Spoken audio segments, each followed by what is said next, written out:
छुई मुई जिंदगी क्यों ख्वाब होने दूं, ख्वाहिशों की तितलियां क्यों दूर जाने दूं, है रहना जागती लहरों में, चाहे इन बहती लहरों में मैं पार ना लगूं, खालीपन क्यों है आंखों में, मैं महरूम हूँ तेरी या आंसू हूँ कोई, कैसी घड़ी आई मुझ पे जुदाई की।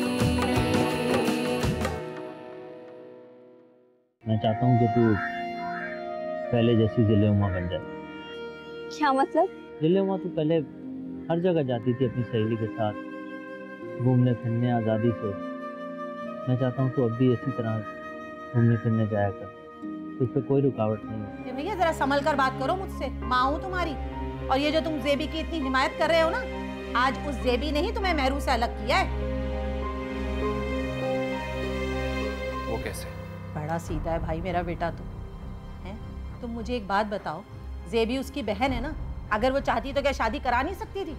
लेकिन भैया उसने तो खुद ही से नहीं चाहा कि तुम्हारी मेहरू से शादी हो। मुझे लगता है कि आंटी से अब मुझको ही बात करनी होगी, मुझे ही कुछ ना कुछ करना होगा। जी मैं भी यही समझता हूँ कि आपकी बात शायद वो मान जाएगी। ठीक है शामू काका।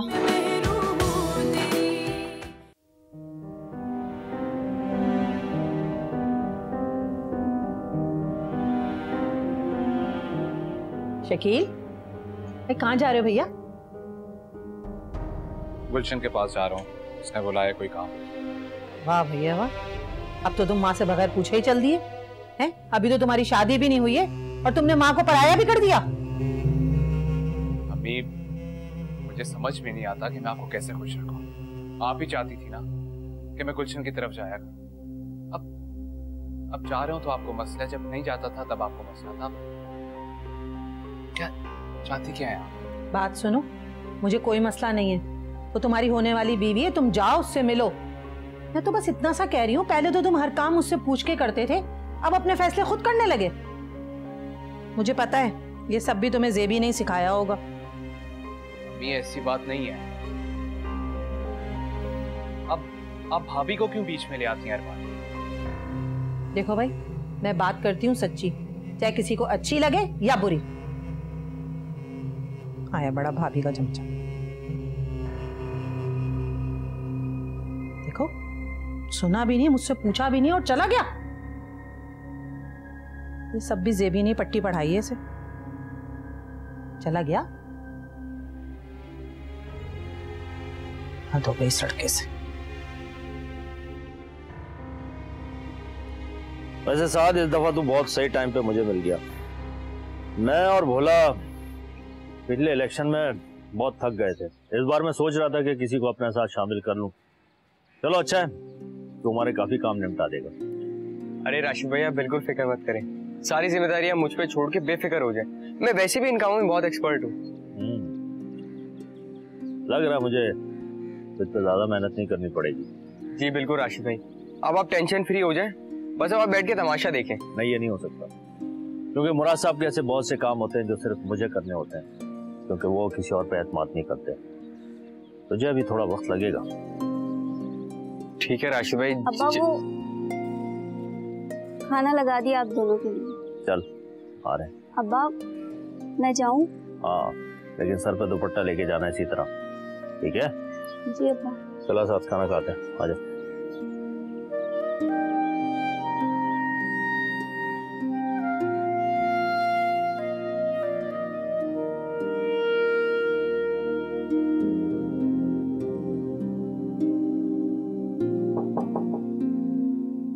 आपकी तबीयत तो ठीक है?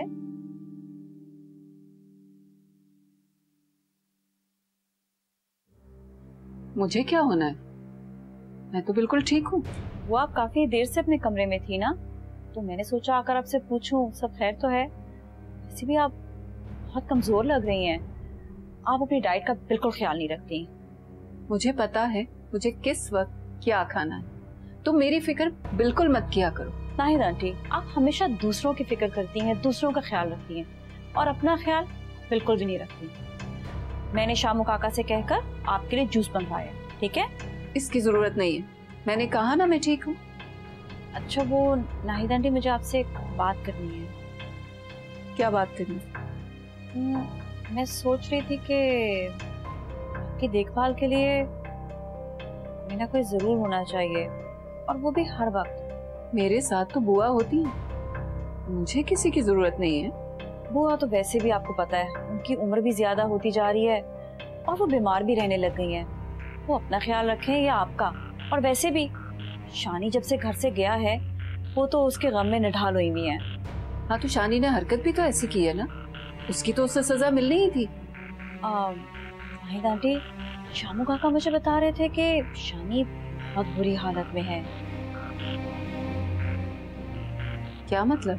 शामू काका बता रहे थे कि जिंदगी सड़क पर गुजारा है, उस पर खाने के भी पैसे नहीं है। उसकी बुरी हालत तो शामू काका ने अपनी आंखों से देखी है। मैं तो कहती हूँ कि आप शानी को माफ कर दें, है भी तो बुआ का बेटा ना, उसको नौकरी पे वापस रख लें, वो आपकी देखभाल भी करेगा। क्या शानी सड़कों पे रह रहा है? जी बिल्कुल।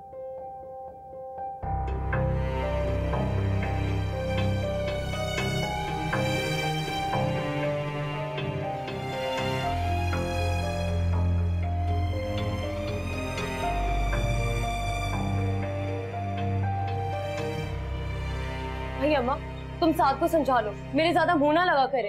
वैसे कुछ दिनों में मेरी शादी हो जाएगी, से कहो खुदा के लिए अब तो बदल जाए। अरे क्या हुआ गुलशन, क्या कह दिया साद ने? वो अभी भी तो यहाँ से गया है। क्या होना है और क्या कहना है उसने अम्मा? बातें सुना रहा था मुझे, कह रहा था कि मैं तुम्हारा ख्याल नहीं रखती हूँ, तुम्हें दवाइयाँ टाइम पे नहीं देती हूँ।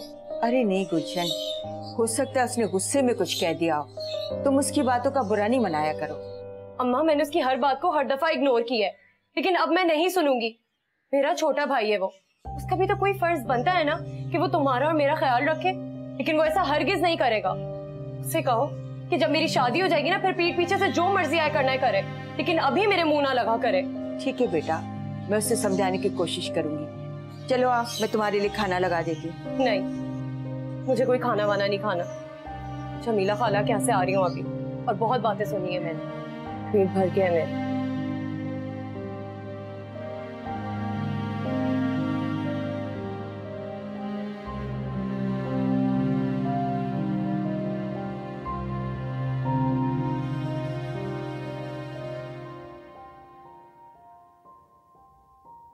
ये गुलशन की अम्मा आजकल मेरी कोई खातिरदारी ही नहीं कर रही है। बस 2 झुमके क्या दे दिए के बाद तो मुझे भूल ही गई है। एक तो मैं अपने फूल जैसे बेटे की शादी गुलशन से करवा रही हूँ, और उसकी माँ तो मुझे लगता है जैसे अपनी जान छुड़वा रही है। देखती हूँ अभी उसे जाकर।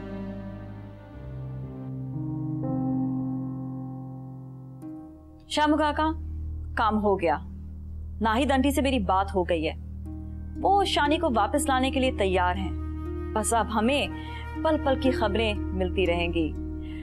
शामू काका, आप जाके शानी को लेकर आएं और उसे अच्छी तरह समझा भी दें। अरे मैडम, आप फिक्र ही ना करें, कमरे में मैंने आपके लिए जूस रख दिया है, आप जूस पिए और फ्रेश हो जाएं। मैं जाकर शानी से बात करके उसे बुलाता हूँ। बस शामू काका, उसे समझा दीजिएगा कि अब गलती की गुंजाइश हरगिज नहीं है।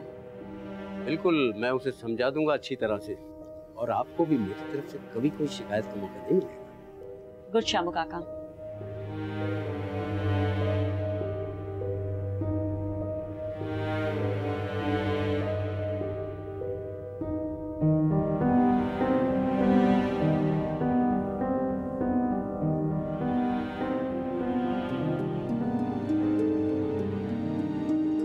अल्लाह करे मेरी बेटी के नसीब अच्छे हों। शकील उसे बहुत ज्यादा खुश रखे, लेकिन जमीला का मुझे पता है, वो बात बात पर गुलशन को ताने मारेगा।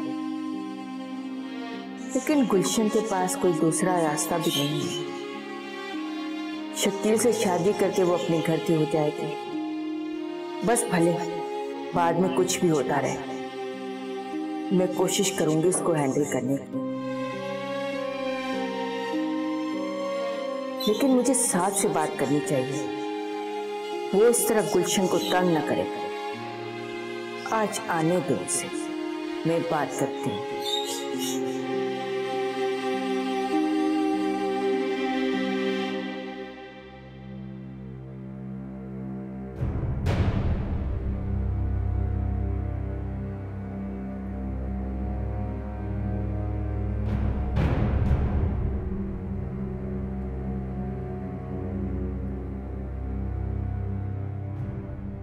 मेरी समझ में नहीं आ रहा कहाँ तलाश करूं उसे।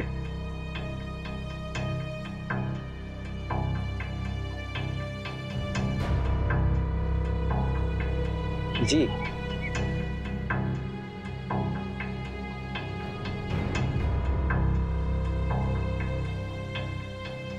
कहाँ मर गया ये शानी का बच्चा? कहीं भी नहीं मिल रहा। कहाँ देखो?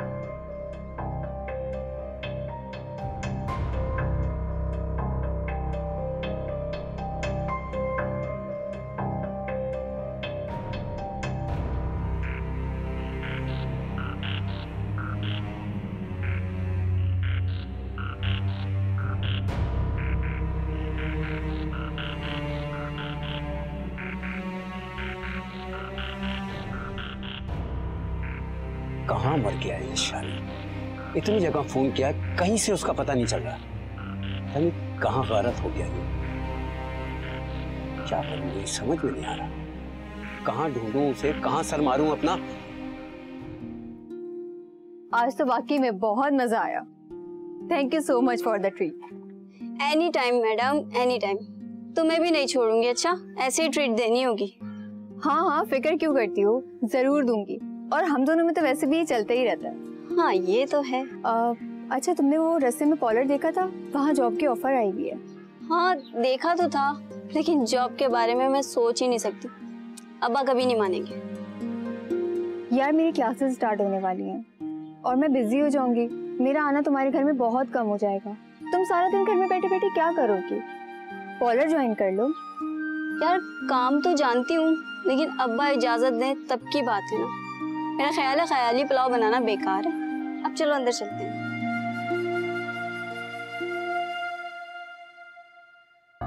आप फिक्र न करें जमील साहब, इंशाअल्लाह कामयाबी हमारे नसीब में आएगी। उड़ने दें, कितना ऊंचा उड़ेंगे।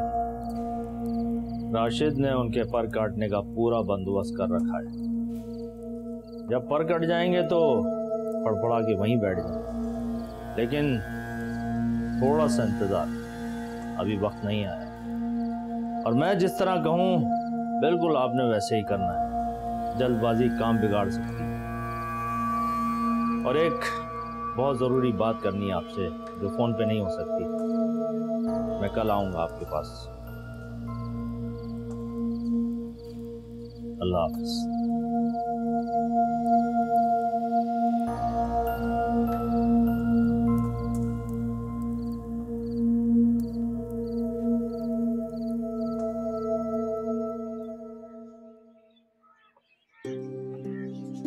अम्मा, मैं बस वो पार्लर जाऊंगी अब।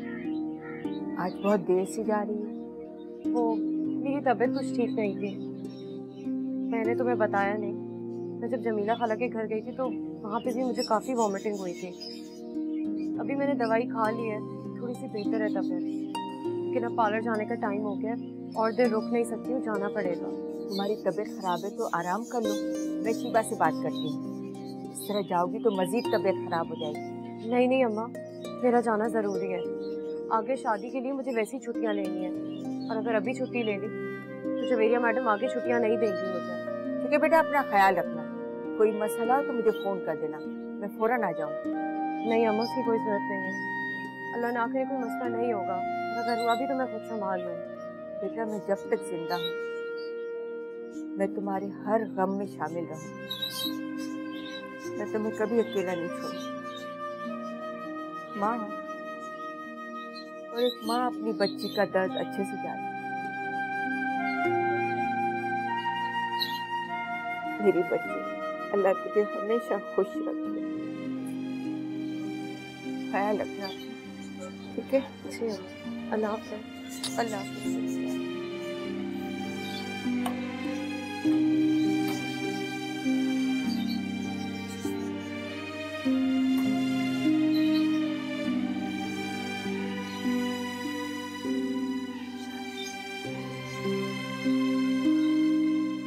भाई क्यों बुलाया मुझे यहाँ पे? मैं नहीं रह सकता इस घर में जहाँ बंदे की कोई इज्जत नहीं हो। क्या कर रहे हो, कहाँ जा रहे हो, क्या कर रहे हो, सब बताना पड़ता है। अबे चुप, बहुत ज्यादा नहीं बोलने लगा तू। मेरी बात ध्यान से सुन। नाहिद बेगम ने तुझे माफ कर दिया है और अब तू इसी घर में रहेगा। क्या? इस घर में?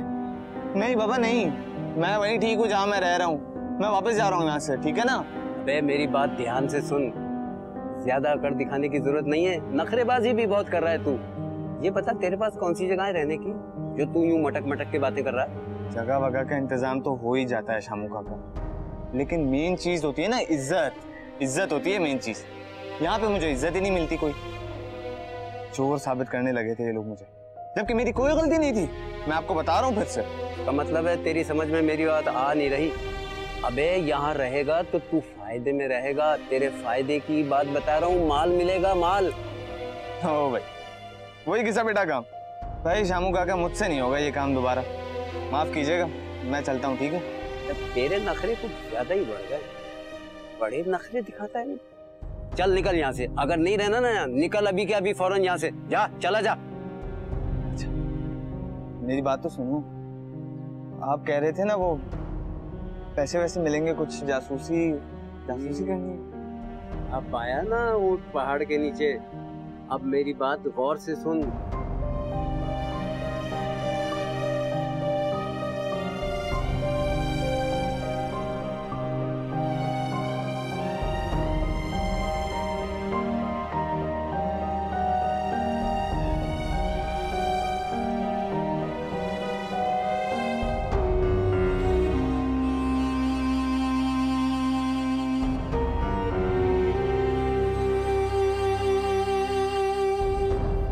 खलील भाई कहाँ पे हैं? वो बाहर गए हैं। चीख किस पे रहे थे वो? आजकल तो हर वक्त ही चीखते रहते हैं। सारा दिन दुकान पे रहते हैं और शाम को आकर चीखो पुकार, चीजें फेंकना, तोड़ना, लड़ना। मेरी तो समझ में नहीं आता शकील कि मैं क्या करूं। लगता है कि वो मेरी और गुलशन की शादी से खुश नहीं है। वो तो मान ही नहीं रहे। खाला जान ने जबरदस्ती चुप करवाया। अगर वो खुश नहीं थे, मान नहीं रहे थे, तो आपने मुझे क्यों नहीं बताया? क्या बताया था तुम्हें?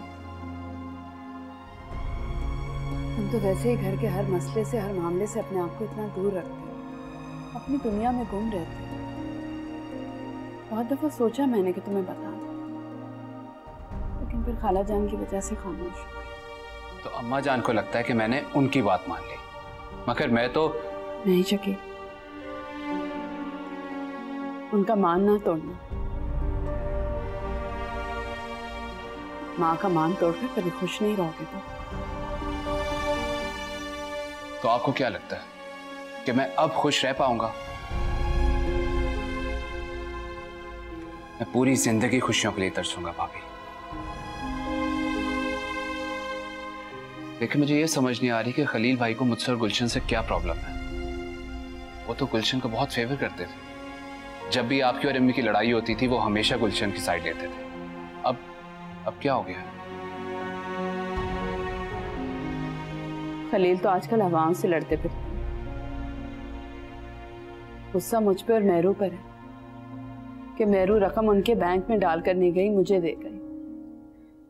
और मैंने भी फैसला कर लिया कि मैं ये पैसे किसी को नहीं दूंगी, इसलिए नाराज। बिल्कुल ठीक किया आपने। अगर उनके पास ये पैसे होते ना, तो अभी तक उड़ा चुके होते।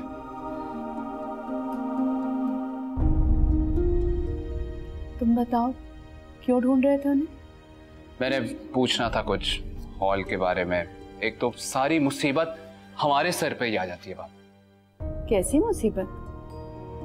हॉल की बुकिंग मैं करवाऊं, बारात खुद चल के जाए, मतलब सारा काम हम करें।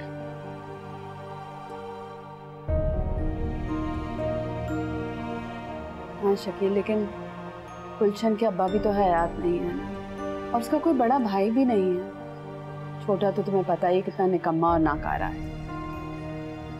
इसलिए खाला जान ने तरस खाकर कह दिया था कि बुकिंग हम करवा देंगे और पैसे वो दे देंगे। वाह, क्या बात है। पूरी जिंदगी गुर्बत में रहने वाले अचानक इतने अमीर कैसे हो गए? भाभी, मुझे तो कुछ समझ नहीं आता।